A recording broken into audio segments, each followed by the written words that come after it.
Good evening, everyone, and you're all very welcome to tonight's webinar, which is being brought to you tonight by the Teagasc Mayo advisory team. On this wild, wet Wednesday evening, we hope that you're all keeping well. My name is Brendan Garry. I work in Teagasc and Ballina, and tonight I'm delighted to be your host. I'm joined by three of my colleagues, Patricia Lynch from Teagasc and Westport, Austin Callaghan from Teagasc and Claremorris, and Brian Gallagher from Teagasc and Ballina. And indeed, tonight we're going to focus on a number of topics. Patricia Lynch is going to talk to us tonight about soil fertility management. Brian Gallagher is going to talk to us about paddock and grass utilisation, and Austin Callaghan is going to talk to us about silage quality. Now, you, the viewers at home tonight, can ask questions through the Q&A tab, and indeed, you can put your questions in there in that and type them in. And indeed, later on this evening, Vivian Silke, the regional manager from Teagasc, will facilitate a live Q&A debate with our three speakers here tonight. This evening, so I'd like to ask the first presenter tonight, which is Patricia Lynch, to start sharing her presentation with us. And indeed, it's over to you now, Patricia. Okay, so I'm going to give you a short presentation on soil fertility, and I'm going to focus particularly on lime and cover a small bit on PK and slurry advice. So look at soil fertility is always on the agenda, and this looks like it's not going to change anytime in the future. With the nitrates regulations restricting our chemical fertilizer usage allowance and the increasing cost of concentrates, it's more important than ever that we maximise the cheapest source of feed on our farm, and that is grass. And we can all do this by improving our soil fertility. Now look, at up to now, we haven't been doing that great of a job. In 2018, Teagasc laboratory soil sampled or analysed over 200,000 soil samples. And out of these 200,000 soil samples, only 19% of them met their agronomic optimum, which meant over 80% of these soil samples were lacking in lime, P and K. So we're going to start with what I think is the most cost efficient and effective way of improving your soil fertility, and that is correcting your soil pH and getting your lime out. So look, in Ireland, we have the two most popular products that we use as ground limestone and granulated lime. And by far, ground limestone is probably the most popular product used on farms. And this is really because it's the most cost effective. It's €25 a tonne purchase and spread. Now, the main benefits of using ground limestone is that you can have this fine lime that works instantly. So about 35% of a tonne of ground limestone is less than this 0.15 microns. So that's when you see lime being spread and you see this really fine dust coming from the back of the spreader. This is this really fine lime, and really that is the same as granulated lime. It works instantly in the soil. It starts raising your pHs straight away and you get an instant lift. Now, the remaining 65% is a coarser lime. It's a slower release and it takes time to be worked into the soil. So that's why with ground limestone, you often hear people say that you get like 12 to 18 months out of it. It just takes longer to work down in the soil, and you get a residual effect, which means that, it's constantly kind of lifting the pH of the soil. You can use ground limestone in a build-up and a maintenance role. So we'll say for a build-up, when you get your soil sample results back from your laboratory, and if for a mineral soil, you're looking for a pH of about 6.2 to 6.5. So if your pH is less than 6, you're in a build-up scenario, and if your pH is greater than 6, you're in a maintenance scenario. So ground limestone works for both a build-up and a maintenance.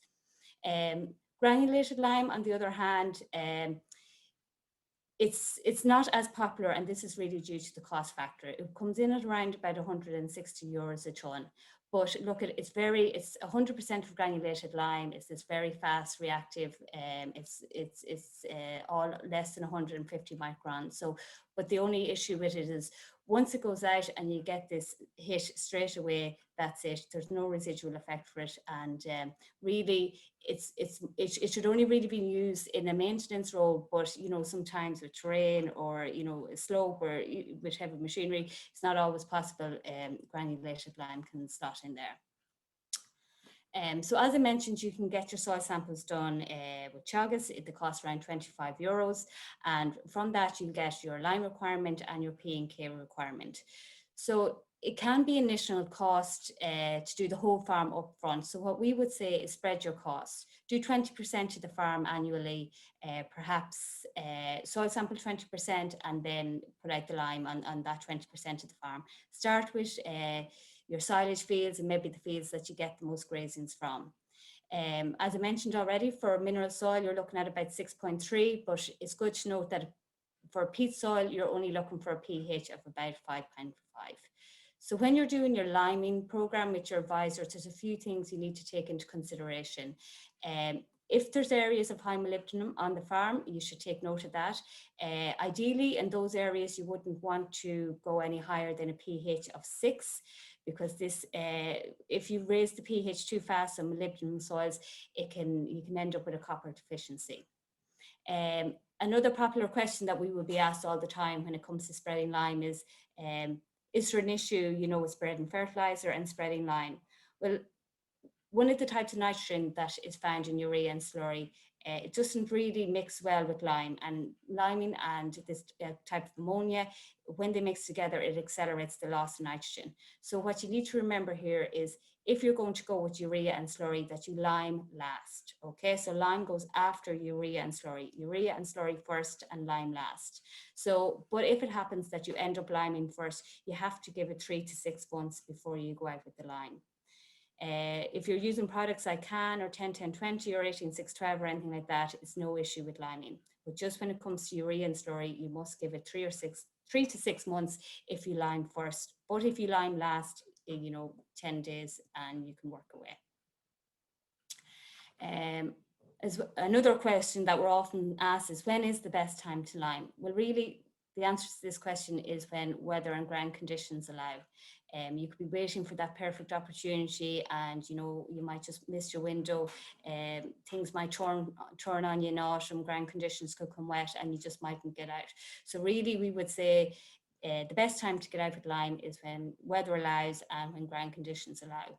But look, if all things, being equal and, you had the ideal scenario, lads like to get out with lime around late autumn, because it gives a chance for it to be washed in over the winter period. And also in early spring, because it can encourage spring grass growth. A couple of things you just need to note when it comes to timing. It's really important that if you're thinking about liming your silage ground, that you do it a minimum 3 months, ideally before you close the silage ground. This is because if there's lime particles left on the leaf, it may inhibit the ensiling process. So you could have problems with preserving the silage. Lime is an alkaline product, and that will cause issues. So even if you're liming fields that are close to your silage fields or bordering them, just watch out that there's no drift, because you could end up having problems. When it comes to reseeding, the best time to apply it is during the seedbed preparation, and this gives a chance for the lime to be worked into the soil. Just take note as well, wet soils, heavy equipment, when you're going out liming, that this is heavy machinery you're using, and it could cause issues with compaction. Rates of soil. So look at the main thing here to note is that the max you can go with is 7.5 tons a hectare, and that's 3 tons to the acre. Now, if your recommendation exceeds this, you have to split the recommendation. So you go with 50% now, and you go with the remainder in 2 years' time. If you go with higher rates, you could end up locking up nutrients, major and minor nutrients, especially phosphorus. So these are just, I'm going to show 2 slides here, and these are really I'm just going to try hit home the points that, the cost difference between going with a ground limestone and going granulated lime. So as I said, in a build-up situation, so you've sent off your soil sample, your lime recommendation has come back, your soil pH is below 6, so you're in a soil build-up, a pH build-up situation here, okay? So we can see here, I'll just get the pointer if I can. So you can see here your pH is 5.5, so it's less than 6, so you're in a build-up scenario, and your advice is 7.5 tons to the hectare. So 7.5 tons multiplied by your 25 euros per ton of ground limestone. Now you're going to do this over a 5-year period. So it works out over your 5 years at 38 euros per hectare per year. Now, if you're going with a granulated lime, again, your recommendation here is your requirement is 7.5 tons to the hectare. Granulated lime works out about 160 euros a ton. and you're doing it over your 5 years. So you're looking at €240 per hectare. So in a build-up scenario, it's 6.5 times more expensive to use granulated lime than ground limestone. Now, in a maintenance situation, so this is where your pH is above 6 and your requirement is only 2.5 tonnes to the hectare. Again, €25 for your ground limestone. You're looking at about 12.5 hectares per year, or €12.5 per hectare per year. Now, in a maintenance rate, the rules kind of change when you're using granulated lime. You now only have to apply it at a 1:3 ratio. This is because granulated lime reacts so fast in a maintenance situation. So you're only using a third, you only have to put out a third of your 2.5 tonnes recommendation, which is 833 kilograms per hectare. So that works out at €25 per hectare per year. So in a maintenance situation, it's still twice as expensive. Now, this slide here is research that was done down in Johnstown Castle. And really what it's showing here is the relationship between phosphorus and lime, okay? So it was done across 16 different soil types. And you can see here in the control that, look, you're literally nearly at zero, the measurement of phosphorus in the soil, right? So they went out with 5 tonnes to the hectare, which costs about €125. So just by going with the lime alone, you can see that you're nearly touching into an index 3. And you can say, well, how is this? Because, you know, you only put out the lime, how has the P index increased? But this is because when the soil is so acidic, it locks up the nutrients and the conditions aren't right for these nutrients to be taken up by the plant. So just by correcting the pH and neutralizing the soil, these nutrients now such as phosphorus and nitrogen then become available to the plant that were sitting in the soil all along. So they went then with 100 kgs of phosphorus. So say if you were going with Super P, you're talking about €250 worth of Super P, and look at you get into your index 3. But what's really interesting here is the relationship between phosphorus and lime. So when you mix the two together, you go up to 80 milligrams per litre. Now look you never want to go up that high because phosphorus, big problem with phosphorus in water and eutrophication and everything. But just for the, you know, for the point of the study, it just goes to show when you put phosphorus and lime together, you know, you can really improve your P limits or indexes. So I won't go too long on slurry here because I know Austin's going to probably cover it later on in his presentation. But just to say, 1,000 gallons of slurry is equivalent to a 150 kg bag of 6,530. Where to spread? The message here really is that your slurry has to go back onto your silage fields. Your silage fields is where the biggest offtakes are and has the biggest requirement for K. So for a good quality silage crop, you need a lot of K in the soil. And predominantly slurry is made up of K and phosphorus. So it just makes sense that this slurry will go back out onto the silage fields.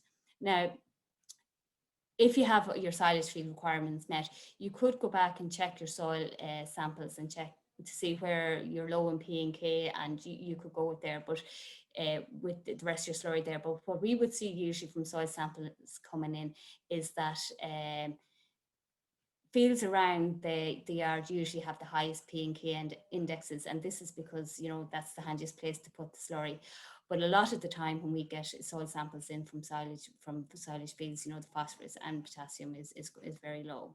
So when to spread, look, as you've all heard this before, you don't want a day when the sun is splitting stones. You want to cast an overcast, dull kind of damp day and no heavy showers forecasted for about 48 hours or so.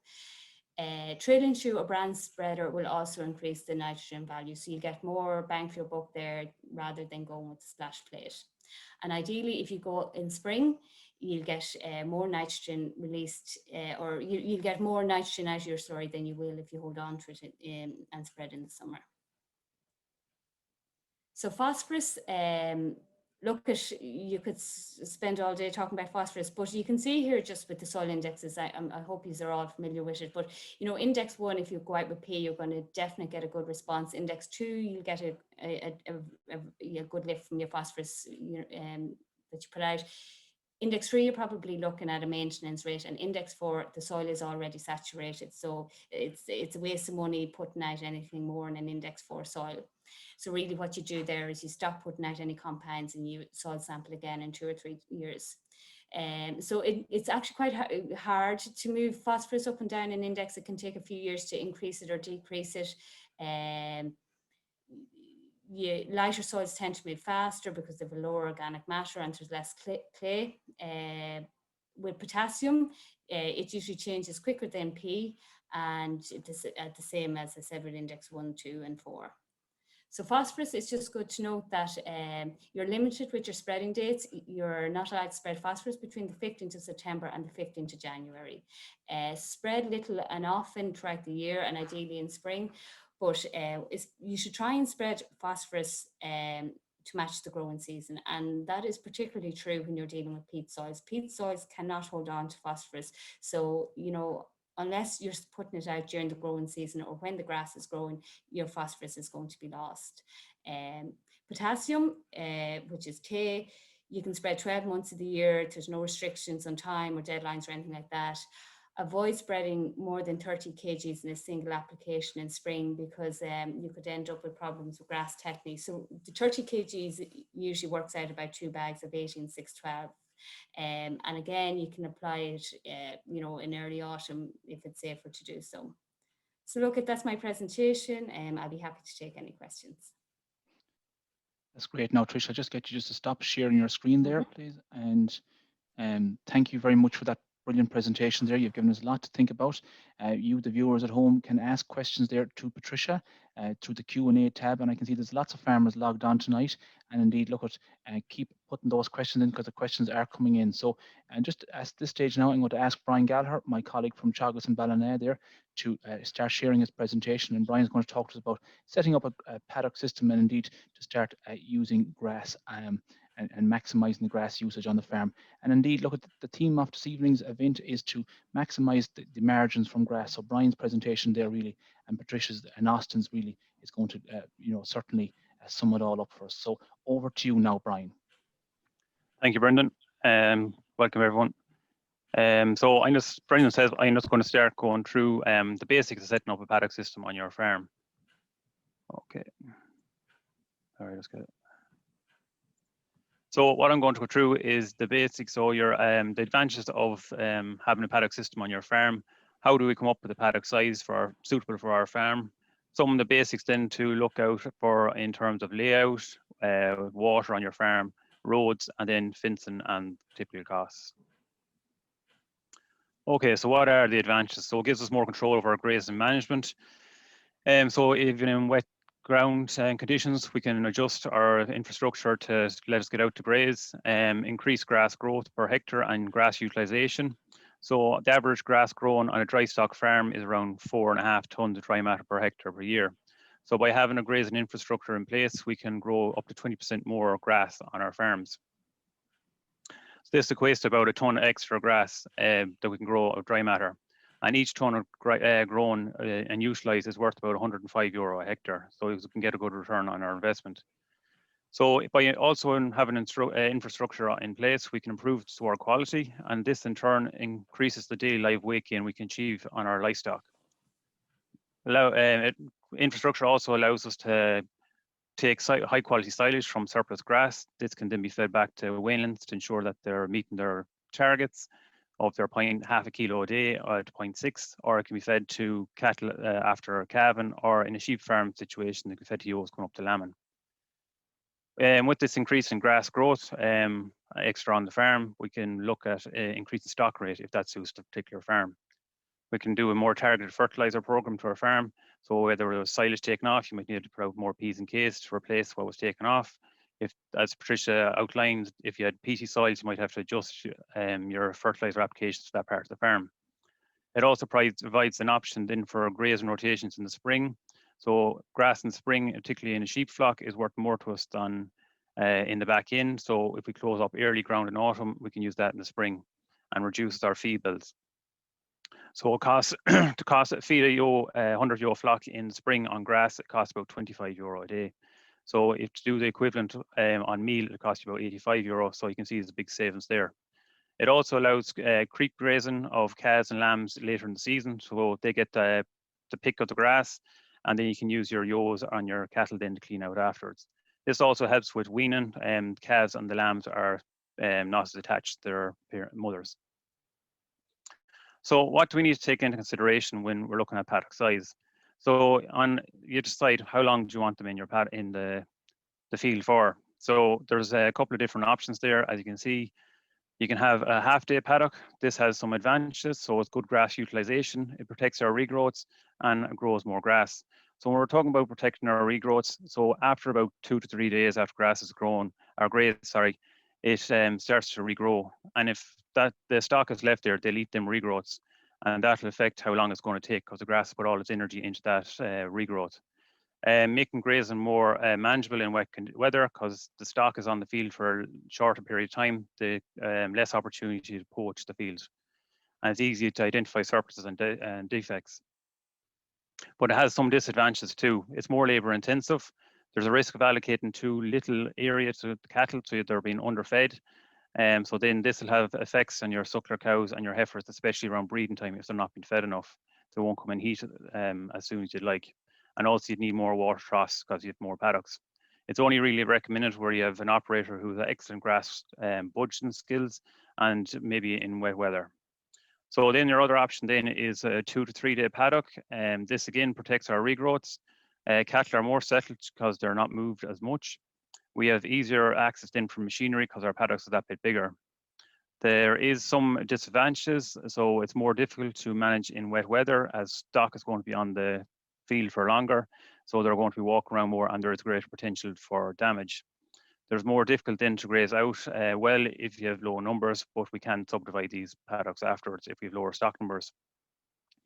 This is the most recommended as it gets a good balance between optimizing labor efficiency and then grass utilization and grass production on the farm. The other option then is over a 3 day paddock. So this means less movement of your cattle, which is an advantage. You need fewer paddocks, but it's extremely difficult to manage your surpluses. So if you have too big a paddock, it's going to take you too long to graze it out, or you might be able to graze it out depending on your stock. And while this is happening, the rest of your farm, the grass is growing and potentially going past where you want it when you want to go to graze it. And it's much more difficult to graze out, as I said. Okay, so this is the least recommended option. So when we've decided how many days we want our stock in our paddocks, we have to decide how big they need to be. So we need to work out what's the biggest grazing group that we have on our farm. So these two tables here, so the one on the left just sort of outlines here what's the grazing demand for a sheep flock. So this down here is the weeks post lambing, up to from first week up to 14 weeks when generally you'd be weaning. So we can see when you lamb down, she has a requirement of about 2.4 kgs of dry matter a day, and the lamb is 0. So as we work up and the ewe is reaching her peak lactation around week 5 and 7, you can see her demand has jumped up to about 3.4 kgs of dry matter per day, and the lambs are also increasing to about half. So this is around roughly when we have our peak demand. You can see then down here that a dry ewe, as I was saying, in the autumn has a lower demand. She's only 1.2 to 1.6 kgs of dry matter. So if we look then on the right hand side, then we have for our cattle. So generally we work off a 2% of their live weight. So you can see a 100 kg animal there. 2% works out at about 2 kgs of dry matter, and a 700 kilo animal, your suckler cow, is about 14. So just need to take into consideration that if animals are being supplemented with either silage or meal, this demand will drop. Okay, so I've just done 2 examples here. So the first one here is for like a sheep flock of about 100 ewes carrying about 1.5 lambs, so about 150 lambs. So as I said, at about week 7, or about our highest demand, our ewe is eating about 3.4 kgs of dry matter per day. So we have 100 of them, so that works out about 340 kgs of dry matter. The 150 lambs at a half kg works out about 75. So that's giving us a daily demand there of about 415 kgs of dry matter. So then if we have a pre-grazing yield of about 1250 kgs, so a lot of you out there might be measuring grass and you're wondering, what does that equate to? So if a handy estimate is if you get your fist full of grass, it's worth about 500. So if we catch the grass at the butt and put our hand down, and if it's sticking out over that, we've over 500. Again, if it's 2, over 1,000, and 3 is about 1,500. So somewhere about 2.5 handfuls. So, sorry. So we have a daily demand there of 415 and a cover there of 1,250. So that's saying that we need, for 1 day's grazing, we need 1/3 of a hectare roughly. So to get our 2 days grazing, our paddock should be 0.66 of a hectare, or about 1.6 acres. Okay. So then for bullocks, so if we have 30 bullocks at 600 kilo, we have a daily demand there, as it says, it's 2% of their live weight, which comes in about 12 kg of dry matter. So 30 multiplied by 12 gives us 360 kg of dry matter. So if we have a grazing yield of about 1,400, again, we divide our 360 by our 1,400, that's saying we need about 1/4 of a hectare per day for the 30 bullocks. So for our 2-day paddock, it's a 1/2 a hectare, or 1.1 acres. And if you've more than that, double that, you can just double the size of the paddock. Okay, so some considerations to take when we're looking at the layout of our paddocks. So paddocks should be ideally rectangular or square in shape. If they are rectangular, they shouldn't be more than twice, the depth shouldn't be any more than twice the width, or the width should be more than twice the depth, sorry. So we can alter the paddock shape then to facilitate stock movement into and out of the paddocks. We should ideally have multiple access points from the road edge to the paddocks on wet ground. So this is just to prevent ploughing up the gaps going in and out. Where we have using electric fence, ideally you should have it divided into sections around the farm so that you can knock off different sections just to put the power around. And it's easy to have these switches close by. So if we want to set up a division, we can just knock off that section without having to run back to the yard and then put up our dividing fence and then knock it back on again. Okay, so when it's coming to deciding how we want to set up a paddock, so what we do? So the best thing to probably do is everyone's got their BPS map. So maybe potentially go out, walk to where you want to set it up, mark down any features. So if some fields might have a big hill in them or hollows, or there might be a wet spot on them, just mark these features and things on your map. Then you can go to your advisor and then you can come up with a plan. So if you want to measure out areas, there's a load of free apps. So you can get on your mobile that are handy. So if you wanted to measure out how far the length of the field was, where the gate was, or any particular feature, so you can mark that on the map. So the more detail you have, the more information your advisor has to come up with a paddock system for you. So you can see there, this system, these fields are just divided up. These are natural fields and all the areas done. So afterwards, if you want, you can work out how much cover is on these without splitting, because your ditches are there, you're not going to be able to alter them handy. So you can work out how many days each paddock is going to last you. You can also work out with these apps and things, what's the length of this ditch, how much wire am I going to need to fence off that, or gates, or how many am I going to need, where can I mark them in. When you're setting up your paddock system, it's important to remember to set it up that it's going to be easy to move stock from one paddock to the other, or get them stock into the yard to do jobs, that it should be ideally be able to be done by one person on their own, without causing any stress to the farmer or the stock. So just a quick look at drinkers. So ideally drinkers should be located centrally where possible. So you can see I have these 2 examples here. So we have 10 paddocks here and they're being serviced by 3 drinkers. I know where ditches and things are in farms, that's not going to be altogether possible in places, but where it can, you should take advantage of it. So reduce the amount of drinkers we're going to require. This one also has, we've 8 paddocks being serviced by 2 drinkers. Okay, so you can also use, some people might be able to use a flexible trough where you can move it on a long pipe from areas, one section of the paddock to another, give you flexibility that way. Others might have a mobile drinker like this one down here, so an IBC on a trailer and a drinker connected to it. This is a very good for people who don't have poor water supply on farms, on out farms where they might have a mains connection. It gives good flexibility and it's easy to move, and it's used by plenty of farmers in the region.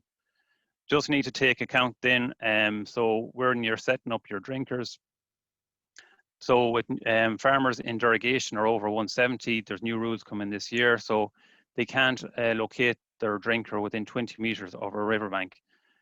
So just when you're setting up your system, you just need to take account of this, that what are the nitrate rules maybe for all farms in the future going to be, that maybe you locate your drinker away is to prevent leaching of nutrients from the concentration of cattle and things around drinkers. So just take account of that when you're setting up your system, that it's future-proof, that you're not going to have to move them later on.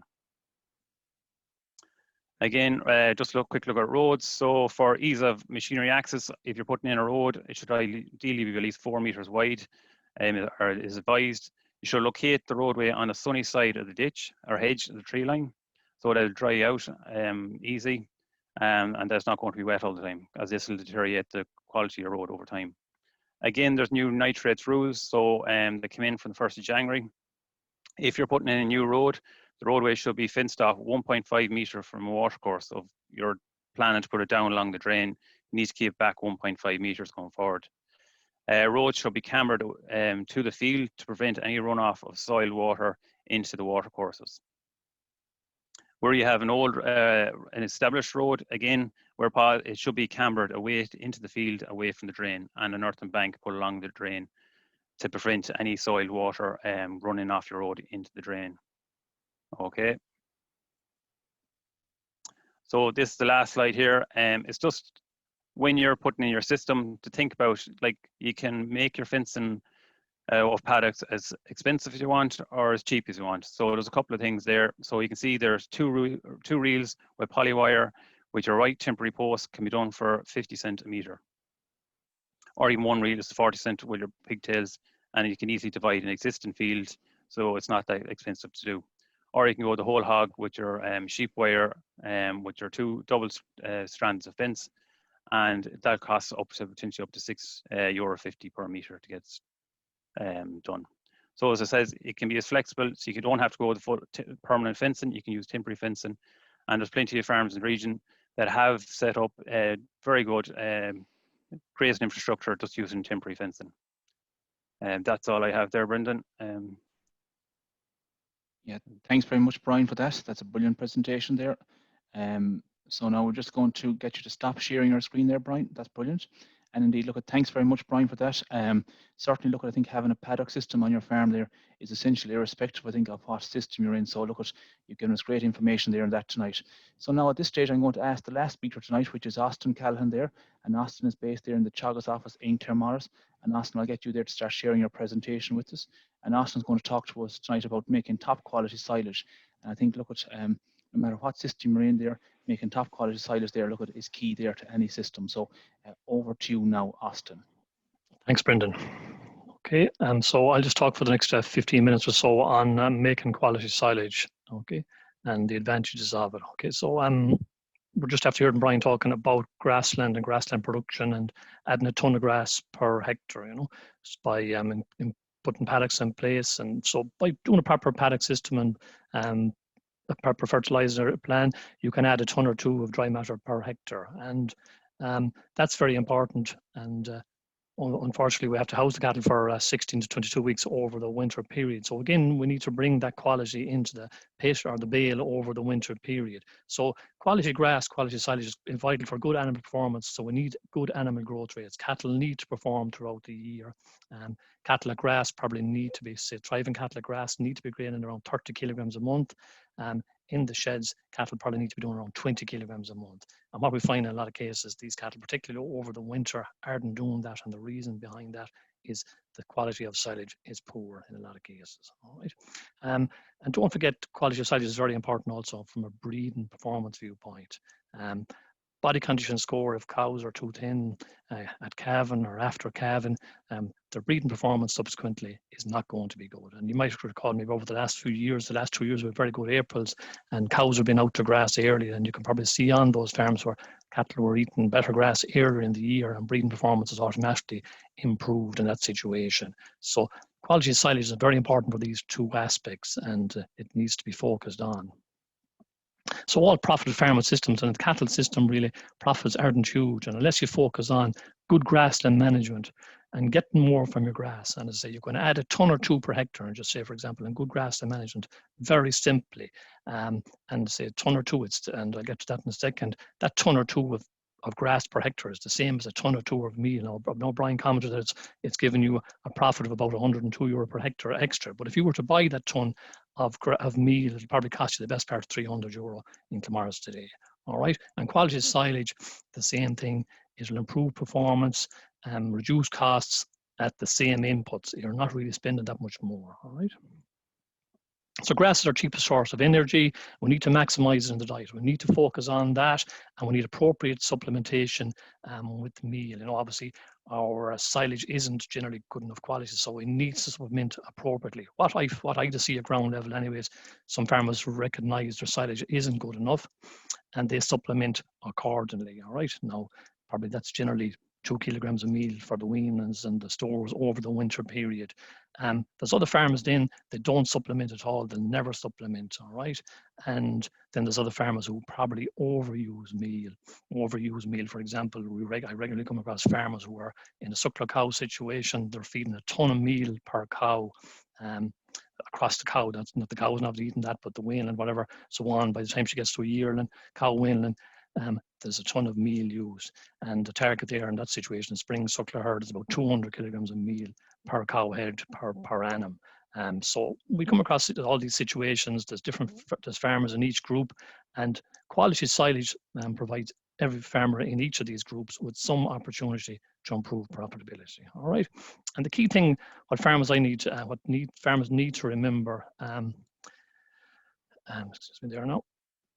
And this is spring grass, you know, and just to point out, and just look at energy. Sometimes people think about protein and all this thing. Grass is energy, and in any grassland, the whole thing of feeding animals is get the energy into the stock as cheap as possible.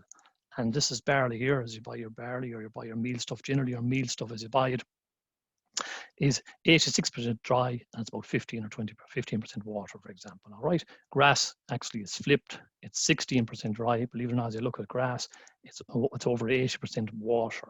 But the dry matter in that grass, and cattle eat up to 2% of their body weight of grass per day. So a 500 kilogram animal, for example, would eat 10 kilograms of dry matter.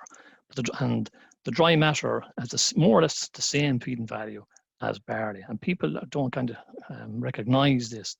And as I just said to my clients, the value is in the fields, the value is in the grass, and if you utilize a ton or two more per hectare, your equivalent at saving yourself on this. Now, obviously, you're not going to go out and buy 2 tons of barley or 2 tons of feed stuff, but people don't recognize that your grass in your field has the same feeding value as barley as your feedstuffs, all right? And it's probably better in reality because it has a higher protein percentage.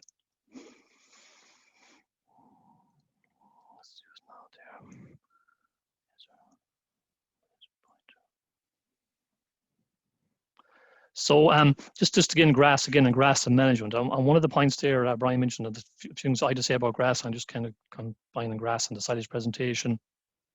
By having the paddocks in place, you grow and utilize more grass. And you also maintain grassland quality throughout the year. So this is the energy content here in spring grass. It's nearly the same as barley, but if you don't manage your grass properly, the quality will go out of the grass very quickly. It'll go out of the grass very quickly. Now, it doesn't look much of a difference, this 0.9 is, you come down to a 0.83 here, and so on. The grass has gone strong, big heavy covers, going into stemmy, starting to head out. Doesn't look a lot, but there's 20% of a difference. So if the animal is eating 10 kilograms of dry matter, there's about 2 units missing of feed value, if you understand me. There's about 2 units of feed value missing between here and here. So the cattle just keep eating. Obviously, the performance then will subsequently be lower. They'll thrive. They won't grow as well. All right. And one of the key points of the paddocks is to maintain grass quality throughout the growing season. All right. Now, silage again, obviously, as you move your silage to the pitch and you cut your silage, you're not going to retain foliage quality, but the objective is to get as much of that quality into the pitch as possible. All right. And these are the silages we see here down the bottom in general. In a lot of cases, like we rarely probably see these ones up here, and we're seeing silages 64, 65, 66 DMD in general, and they're in this level. Now that's roughly 20% below the top rate there again. And again, you aim to make high quality silage. So in a cattle system, in all systems, sheep, cattle, dairy, and maximize grass in the diet and maximize the quality of your silage. Farmers seem to have neglect the quality of the silage, and in a lot of cases, I suspect silage is down here at the bottom, and cattle, I can see in some cases, maybe looking at cattle going through the marts online in the last few weeks, where you could pick out stock. Not only do they not thrive, since they hit the shed, I suspect they lost weight. And I suspect in this case, they're eating silages down here in the very low DMD situations. And it doesn't make sense how you make silage at house cattle over the winter, pay for your sheds, etc., pay for fertilizer. Remember, most of the costs on your farm revolve about wintering the cattle. If you think about it, your fertilizer, your slurry, your investments in buildings, etc., revolve around housing the cattle for those 5 months on your farm. And why would you house them if they're not going to perform for you? That's happening on some farms. All right. Now, this is just a matter about UFL, and basically, I'm not going to go into huge detail on this. But the weaning is probably taken in this level of dry matter. And what the UFLs it needs to take in regards to, and you can multiply that back yourself, 4.5 by the UFLs in the silage that I showed earlier and work it out there. Now, just another point on silages, in addition to dry matter digestibility, which I've shown there, and that's probably coming up on the next one on that slide there, some silages have very poor intake characteristics. So some of these silages could be very wet also. They could be very wet, have very high fiber content. And while the animal might be required to take in this level of dry matter, some of those, you know yourselves, very stemmy, maybe heavy crops of silage gone wet and cut maybe in the autumn, they have poor intake characteristics. So they're not, while they need to take in this, they're not taking it in, all right? And so in addition to being poor quality, they have very poor intake characteristics. Okay, just to focus on the cow, and sometimes with the suckler cows, for example, we tend to neglect that they need reasonably good silage. And obviously, they don't need top quality silage when they're housed initially, coming in the autumn, but you cannot just hammer them either and feed them very poor quality silage down here. You cannot just hammer them and feed them very poor quality silage, because they may go back in condition. And just remember, in the last few months of pregnancy, a cow's energy requirement increases by about 30%. So while they might be plodding along fairly well on these silages here, these very poor silages, and maybe losing a bit of condition, in that last month or two prior to calving, they could lose condition dramatically. And you just need to keep an eye out on that. In that scenario, those would need to be supplemented. If you don't supplement them, if they're losing rapid condition on very poor silage, you could have difficulty at calvings, poor cows going down, etc. And maybe you come across that maybe where we had poor weather going back 2 or 3 years, winters and summers, and silage quality going in was very poor. So just keep an eye on that. All right. So I'll just move on to that. Again, after calving, and again, where I see something's neglected, and farmers, obviously, suckler farmers try to calf their cows maybe early December, January, so they get that stronger weaning in the autumn. Remember, they have a very high energy requirement after calving, and again, they need to be supplemented well with meal. And if they're eating these poor quality silages, again, that's particularly the case. And if you don't, again, they'll have difficulty going back in calf. They'll need to be supplemented these. All right. So how do we get this quality silage? And it's not an easy process, but you need to put an effort into it, because it's money in your pocket for the same inputs. All right. I suppose at this stage, and believe it or not, we're able to train ourselves this today, and someone commented that you should be cutting your silage in 70 days. So how many people on the phone on this call will be cutting their silage in 70 days? Just think about that. I suppose one of the points there, and I suppose last autumn the weather got fairly wet fairly quickly and fields were closed up, and in some cases there may be butts of grass on the silage swards, there may be covers of grass. Particularly if they're old swards, I'd be inclined to graze these prior to closing. Now, if there's maybe a reseeded field and it's nice, fairly green, and maybe not going white at the butt, you might get away without grazing them. But if it was me, I'd be grazing them before closing, because that will automatically take probably 5 units of DMD out of your quality if those butts aren't grazed out. Now, if you're feeding a suckler cows, maybe fine, etc. But in an ideal world, to get the quality in the silage, those butts need to be grazed out, and probably graze them out with lighter stock if you have them. I know it's difficult grazing them out with cows. You probably won't get cows out until late March, early April. In an ideal situation, then you need to be closing your silage, I think, in the early April, probably by the 10th. On the wetter soils, probably heading out maybe to the 15th or 20th of April, all right? But again, I'd encourage farmers to make silage probably on their drier fields in the farm, and they can manage this maybe a bit of early spring grazing on that ground to get the butts out, and they can also get slurry out earlier on it and get them closed up earlier, as opposed to maybe the wetter fields. And some farmers like to cut maybe silage on some of their wetter fields, and that maybe avoid putting cattle on those fields that are more susceptible to poaching and so on. This is the big area that people think we feel farmers fall down is soil fertility. You're not fertilizing the ground well enough. All right. You need to focus on the lime, which we talked about earlier, Patricia talked about earlier, and P's and K's. So the whole idea is to fertilize well and have good soil P and K levels. So you need to have good soil and P levels, K levels, and pH levels on your silage lands. Now it's expensive getting your P and K levels up, but the two parts of your farm, the two areas of your farm you should focus on these are basically where you're doing the paddocks that Brian talked about, and increase the P's and K's and those and get the pH up, and also on your silage ground. You need to grow a crop of silage fast. It won't grow fast for you if your P and K levels are low and your pH is poor, and it won't grow fast unless you spread adequate fertilizer on it as well. And these are the types of fertilizer levels we're on about per hectare. Now, these are per hectare levels, 125 kgs of nitrogen per hectare. Now, that's about 100, that's 100 units of nitrogen, that's chemical nitrogen per acre. What's that?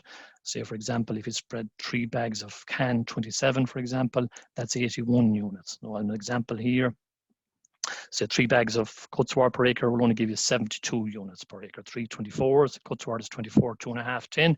It'll give you about 72 units per acre, and so on. So now I'm inclined to probably keep that nitrogen down a small bit, although maybe not the full advice, on older pastures, and particularly when you're making bale silage as well, maybe aim for 80 units. And the phosphorus there is 20 kilograms per hectare, 16 units of phosphorus. And we feel there's a big fall down here as well with potassium, the K. If you're putting on 100 units of nitrogen, you also need 100 units of K. 1 unit of nitrogen, you need equivalent units of K, and this probably isn't happening on a lot of farms. Now, in this scenario, just a couple of moments there, Austin, there, okay? Sound, yeah. Sorry, in this scenario, you need to get the slurry out prior to closing. This would be my opinion, because your slurry provides generally a few units of nitrogen, depending on the piece of equipment you spread and the type of and the weather, etc. Overcast, mild weather, you might get more nitrogen out of the slurry, but generally you get 5 to 11 units. You get about 5 units of phosphorus per 1,000 gallons and 32 units of K, so you're spreading generally 2 to 3,000 gallons per acre. So you're getting a nice bit of the K here from the slurry. That's why it's very important for the slurry to go out prior to close, and some farmers don't spread the slurry till afterwards. Sulfur also needs to be added maybe at 10 units per acre. So some of those bags of cut sward, for example, or maybe if you're using 18612. So in some situations where you have low phosphorus, I'd be recommended. And if you have soil tests, so you need to soil test if show if you're very low P and Ks. I'm using probably 218 and 612, maybe with sulfur in those bags, and 2 bags of cut sward per acre. Okay, you need to grow your silage in about 6 to 8 weeks. All right, not 10 to 12 weeks. You need to grow it in 6 to 8 weeks. So this nitrogen here gets used at about 2 units per day.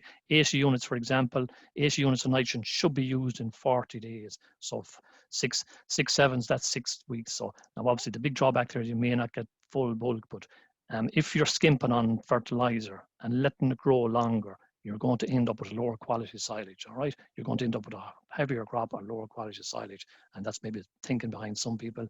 But you need to fertilize well and grow in the 6 to 8 weeks.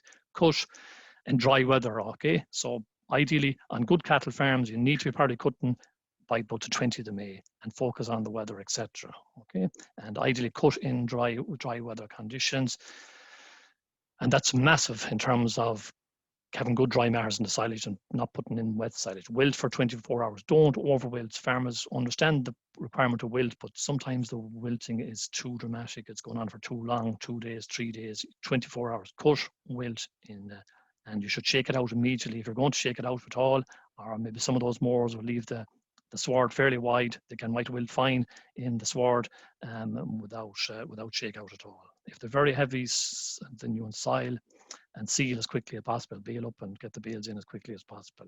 And that's just an example of how quickly it dries. So maximum wilt in 24 to 36 hours. All right. This is the quality here. We're seeing the silage down here, and I'd say probably less. And I suspect on some cattle farms, probably cattle aren't thriving at all, maybe doing 10 kilograms a month. They don't need to be doing about 20 kilograms a month for it to be economic. All right. So a summary, silage quality provides an opportunity for everyone, all right? It doesn't cost you any more.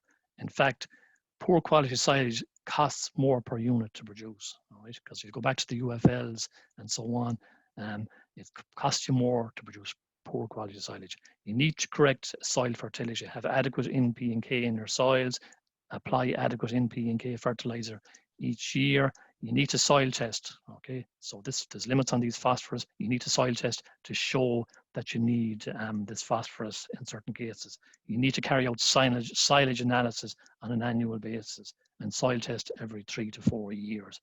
And close your silage early. And finally, there, probably to get into these real high DMD silages, you probably need to be operating on reseeded soil, reseeded ground, all right? So thanks for that. I hope it didn't go on too long, Brendan. Thanks very much, Austin, there. So that's a brilliant presentation. And look, we'll get you to stop sharing your screen. And now at this stage, I'm going to ask all the panelists to come back.